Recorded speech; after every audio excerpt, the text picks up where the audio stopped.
नमस्कार, मैं आरबी सिंह यादव और आप देख रहे हैं मेरा YouTube channel RB Singh Yadav editor. आज मैं आपको आम आदमी पार्टी के लिए जो खुशखबरी आई है उस पर बात करूंगा। सुप्रीम कोर्ट ऑफ इंडिया ने मनीष सिसोदिया को आज जमानत दे दी। उसमें ईडी की तरफ से और ईडी के वकील की तरफ से बहुत सारी बातें कही गई थी, लेकिन सबको सुप्रीम कोर्ट ने मना कर दिया। उन्होंने कहा था कि मनीष सिसोदिया या जमानत पर जाते हैं तो वो सचिवालय नहीं जाएं और सीएम ऑफिस भी ना जाएं। इस तरह की रोक लगा देनी चाहिए, चूँकि इस तरह की रोक अरविंद केजरीवाल की जमानत पर लगाई गई थी। लिहाजा BR गवई साहब जो जज हैं वो इस मामले को देख रहे थे, उनके साथ एक और जज थे, दोनों ने इन बातों को नकार दिया और कहा कि हम ऐसा कोई आदेश जारी नहीं कर सकते। बाकी इन सब चीज़ों को लेकर के कठोर टिप्पणियां ईडी के खिलाफ भी की हैं। उनका कहना है कि आपने तमाम सबूतों को यहाँ पर नहीं रख पाया है और बहुत सारी चीज़ें हैं। मनीष सिसोदिया पिछले 17 महीने से माने 530 दिन बहुत होते हैं और अभी तक कोई ठोस सबूत सामने नहीं आया है मनीष सिसोदिया के खिलाफ शराब घोटाले में या जैसे।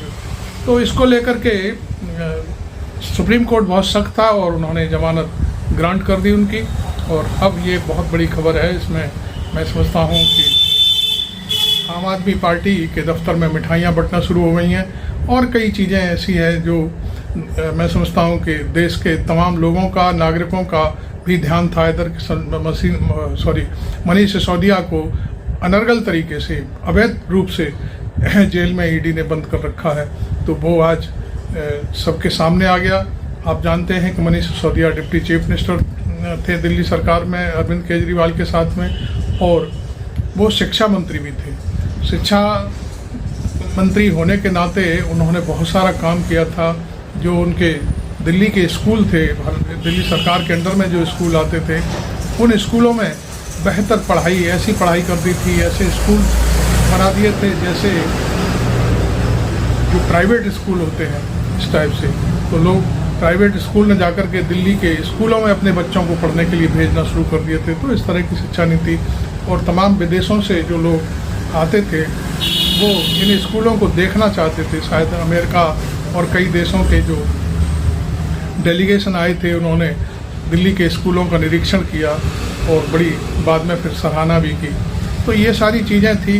अभी आप देख रहे हैं कि जो वक्फ एक्ट था उसमें सरकार पूरी तरह से हिल गई है और उसने जो एक्ट था उसको मैंने पिछले वीडियो में कल रात को ही बताया था कि उसने JPC को भेज दिया है, चूँकि सारा विरोध पक्ष और उनके सहयोगी दलों के जो सांसद थे उन्होंने भी इस बात को मतलब विरोध किया था। तो डर के मारे सरकार ने, मोदी सरकार ने उस बिल को JPC के हैंड ओवर कर दिया। JPC में डालने का मतलब साफ है कि सरकार पूरी तरह से झुक चुकी है और ये ठंडे बस्ते में चला गया है। तो ये सारी चीज़ें थी। अभी खबर ये आ रही है कि RJD के सांसदों ने संसद में प्रदर्शन किया है और नीतीश कुमार को कहा है कि वो बिहार को विशेष राज्य का दर्जा नहीं दिला पाए हैं, इसलिए ये सब मांग उनको उठानी चाहिए। खैर बहुत सारी चीज़ें और भी हैं।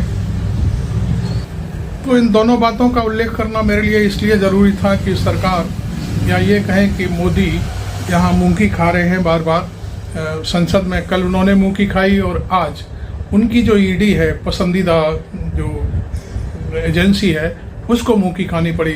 ईडी का मतलब सीधा सीधा साफ है कि गृह मंत्री अमित शाह और नरेंद्र मोदी के लिए ये एक तरह से हार का सामना करना पड़ रहा है, क्योंकि मनीष सिसोदिया को उनमें जेल में रखने के लिए बहुत सारे तमाम पेच लड़ाए, लेकिन कोई भी पेच काम नहीं आया और अंत में उनको आज सुप्रीम कोर्ट ने बाहर आने का रास्ता दे दिया कि आपकी जमानत ग्रांट की जाती है। तो कुल मिलाकर के बहुत सारी चीज़ें पहले भी थी। मनीष सिसोदिया ने कई बार पहले भी कहा था टीवी पर आकर के, जहाँ तहाँ जब उनको कोई वाइट देने का मौका मिल जाता था तो टीवी चैनलों पर और जो यूट्यूबर्स हैं उनको कहा था कि भारतीय जनता पार्टी मुझसे कह रही है कि आप वहाँ से इस्तीफा दे करके हमारे साथ आ जाओ, हम आपको सारे केस समाप्त कर देंगे। तो ये उनका खुद का बयान था। तो आज लेकिन सरकार को मुंह की खानी पड़ी, और ये बहुत बड़ी बात है कि इस मामले में मैं समझता हूँ कि आम आदमी पार्टी के लिए एक अच्छा दिन है। इस मामले में उत्तर प्रदेश के पूर्व मुख्यमंत्री और समाजवादी पार्टी के राष्ट्रीय अध्यक्ष अखिलेश यादव ने भी ट्वीट कर कहा है कि वो दिन दूर नहीं कि सारे के सारे आम आदमी पार्टी के नेता बाहर होंगे एक दिन। हमें धैर्य रखना है और पूरे शांति के साथ सारे काम करने हैं। तो लिहाजा अब ये सारी चीज़ें हैं कि जिसमें कुल मिलाकर के सारी जो कहानी है वो जो भारत सरकार है उसके खिलाफ सारा खेल जा रहा है। तो आपको ये आपने अभी तक मेरा ये चैनल सब्सक्राइब नहीं किया है तो ज़रूर कर लें, और मैं ताज़ा सूचनाओं के साथ फिर आपके साथ उपस्थित हूँगा। Thank you very much. मैं आरबी सिंह यादव।